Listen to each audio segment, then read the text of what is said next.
Како што веќе ви најавив на почетокот, ви кажав дека ова утро ќе зборуваме за дискус хернија.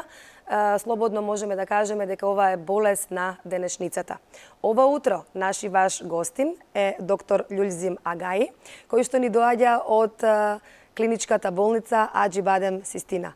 Доктор Агаи, добро ви утро. Добро ви дојдовте во утринската програма. Гледачите. Ова утро темата е дискус хернија. Болест на денешницата. Понекаде прочитав податок дека околу 30% од луѓето од 30 години веќе имаат некој вид на нарушување на дискусите. Да ни ги кажете за почеток кои се симптомите на оваа болест, кои се првичните симптоми и кога веќе треба луѓето да се јават на доктор, кога веќе станува она алармантно, болката кога веќе е неподнослива. Поимот дискус хернија има повеќе нијанси. Значи, во најголемиот број од случаите се работи за потполно најдна една ситуација. Значи, јас имам дискус хернија, знам, сум бил снимен, но немам некои тегоби од нивна страна, значи не мора по секоја цена тоа да значи дека имаме проблеми со самиот поим дискус хернија. Што значи всушност дискус хернија? Нашиот рбетник е составен од многу пршлени и помеѓу пршлените постои една структура како амортизер во облик на перница која ги амортизира движењата на рбетникот. И таа структура си има одредена местоположба. Доколку се изместува дискусот од своето лежиште, тогаш настанува потенцијален проблем. Затоа што во близина се наоѓаат нервните состојки, кои кога ќе се притиснат од дискусот, тие се осетливи на притисокот и тогаш чувствуваме болки. Кои се причините за изместување на овие дискуси? Првата причина поврзана е со возраста. Убаво рековте, преку 30 години веќе сме склони на некои поместувања од тој тип. Друга причина, генетските предиспозиции. Како што некој има послабо срце, послаби очи, така некој има послаба кичма, да кажеме, послаб рбет. Значи, некои се поосетливи од тој аспект. Професијата и тоа како влијае, значи, луѓето што седат многу, како што се компјутерските експерти, па администраторите, значи седечките шоферите, професионалните возачи, поизложни на оваа болест. Тие се подложни од и силата на гравитацијата ги притиска најдолните пршлени и при тоа тие страдаат. Значи, овие фактори се, има и многу други фактори поврзани со исхраната, да кажеме, луѓето со прекумерна телесна тежина се посклони да направат проблем. Оти замислете сега, ако носиме 10 или 20 килограми вишок, тоа е и тоа како оптеретување за севкупниот скелет, а посебно за нашиот рбет. Значи, овие од прилика се тие главните моменти, а би сакали да напоменам и отсуството на физичката активност. Денешниот живот е таков што многу седиме, многу гледаме телевизија, се работи па на смартфоните, на компјутерите, и ако се препуштиме на ова стереотипија, тогаш забораваме да се движиме и тоа е лошото. Во Скопје имаме еден период со загаден воздух, кога избегнуваме да излегуваме надвор, тоа е лошото. Но еве, сега дојде пролета, имаме почист воздух и треба максимално да се искористи, да се движиме повеќе. А што се однесува до нашиот рбет, убаво е и да направиме некои вежби за заакнување првенствено на стомачната мускулатура и на грбната мускулатура. Тие вежби се учат на физикална терапија, но сега веќе имаме толку и на YouTube и на другите и по социјалните мрежи упатства што би било убаво да извежбаме за да направиме едно постабилно тело и да ги намалиме шансите за да се појават проблеми со дискус херниите. Така. Дискус хернијата е пропратена со болка на рабетот. Кои се првите симптоми? Како започнува состојбата дискус хернија, па подоцна нели станува болест, како што објаснивте? Болките во грбот се многу чести. 4 од 5 луѓе на планетава имале барем еднаш во животот една болка во грбот. Обично не е проблемот дискус хернија, туку некое истегнување на мускул при неадекватно кревање на товар, некое нагло движење при некое танцување, посебно ако не сме спремни, што знам, на свадба, одеднаш од еуфорија, ке направиме некој покрет, некое движење и тоа се болки од истегнување на мускул кои можат после да бидат со грчеви на мускулите. Обично тие болки барат мирување, неколку дена користење на лекови против болка и таа болка спонтано исчезнува. Доколку после, да кажеме, 3-4 дена или максимум една недела не исчезнуваат овие болки, тогаш треба да побараме помош од лекар, да процени тежината на болката.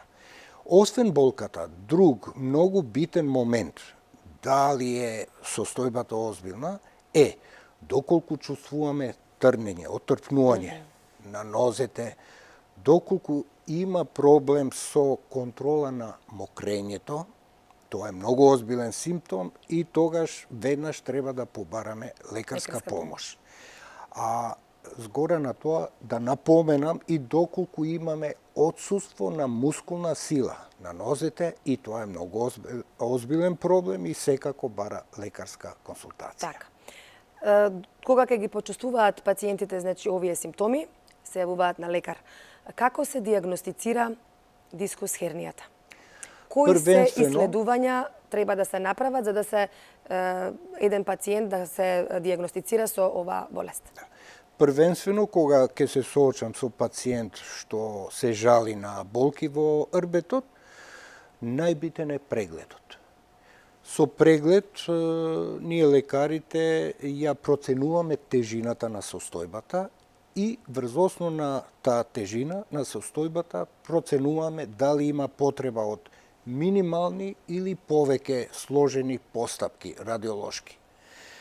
Ако е некоја болка која ги нема тие симптоми што ги спомнав, отсуство значи на пореметување на мокрењето, отсуство на мускулна сила, отрпнување, тогаш ќе му препорачам на пациентот обичен рентген на рбетот, класичен рентген, за да се видат основните тие анатомски конфигурации на рбетникот, но доколку ги има овие тегоби што ги напоменав, тогаш веројатно ќе треба магнетна резонанца.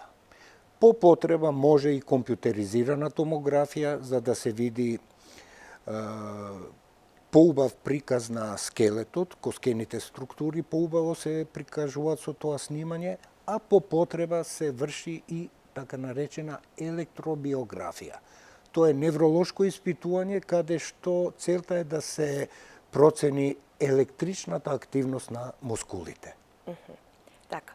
Каков е животот на овие лица, на овие луѓе со дискус хернија? Имаат ли квалитетен живот? Може ли да се живее со оваа болест? Може, секако.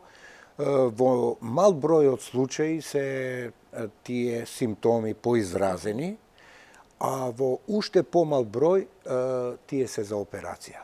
Значи, благодарение на овие убави снимки што ни ги овозможува модерната технологија, значи првенствено магнетната резонанца, веќе имаме 20-30 години искуство со нив, Знаеме да процениме дека дури една изразена дискална херниација не мора по секоја цена да значи дека треба да се оперира.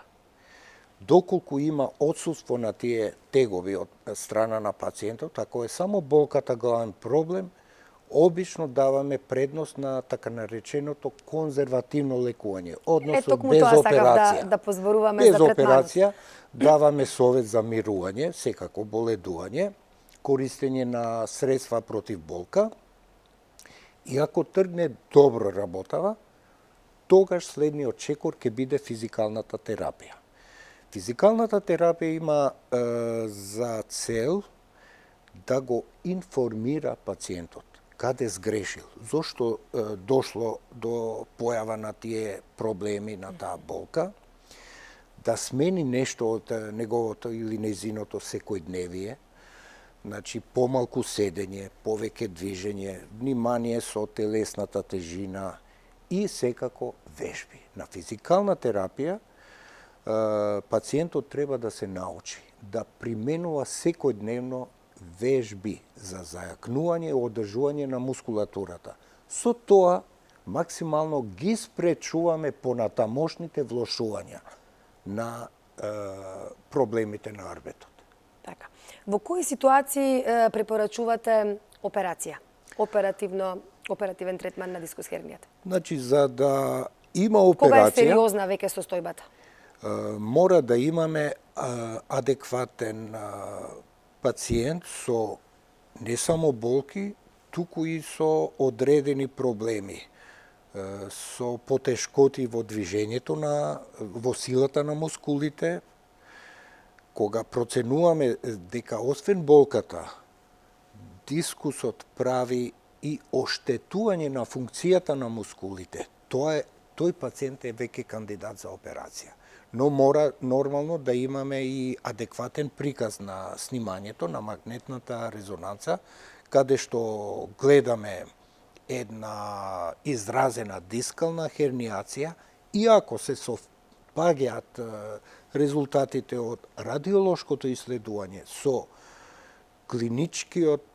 клиничката форма, значи со прегледот на пациентот, тоа го констатираме, тогаш предлагаме операција. Морам да напоменам дека ова операција не е за спасување на животот. Не е загрозен животот на пациентот, туку квалитетот на животот. Така. Значи имаме операции како е слепото црево, тие се за спасување на животот. Животно загрозувачки, да. Животно загрозувачки. Ова не е животно загрозувачка состојба, но квалитетот на животот е и тоа како. Се подобрува, така, со операцијата. Имате ли сознание, доктор Агаи, оваа дискус хернија, оваа болест, дали се јавува повеќе кај машкиот пол или кај женскиот пол? Зависи ли, можеби, рековте дека зависи професијата, меѓутоа, дали зависи и полот овдека? Кој повеќе пати? Зависи од аспект дека, да кажеме, мажите дали се повеќе изложени на физичките напори. Меѓутоа, жените па повеќе коските ги, нели, така, од друг аспект, дамите се посклони на остеопороза, поради хормоните, поради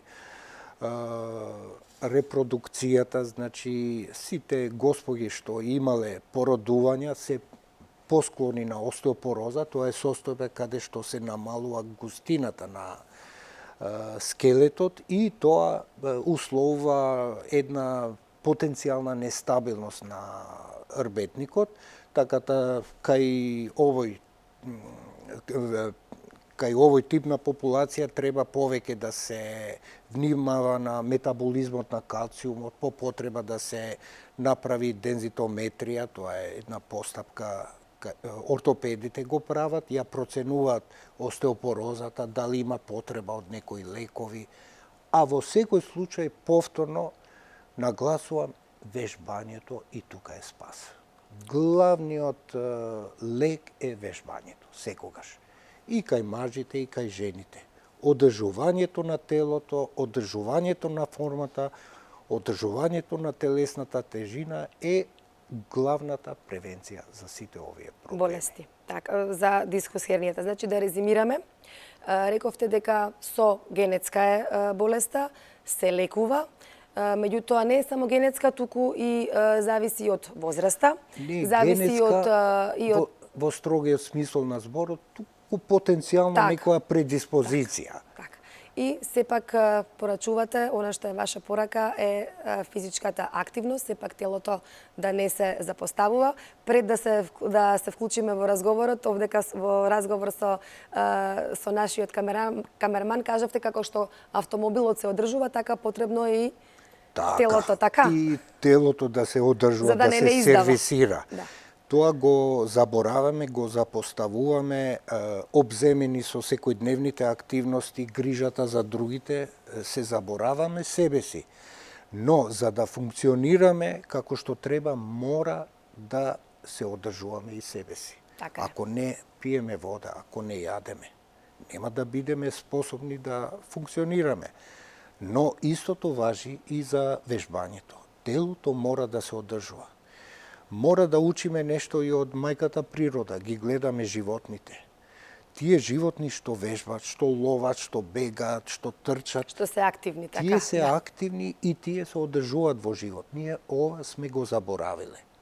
Значи не е доволно да гледаме електронски уреди и цел ден да лежиме. Не, тоа е уништување. Мора да бидеме активни. Така. Доктор Агаи, јас ви благодарам за вашето гостување во утринската програма. Се надевам дека во овие изминати 20 на минути успеавме да им објасниме на нашите гледачи што е дискус хернија, како да се превенира оваа болест, тоа е најважно.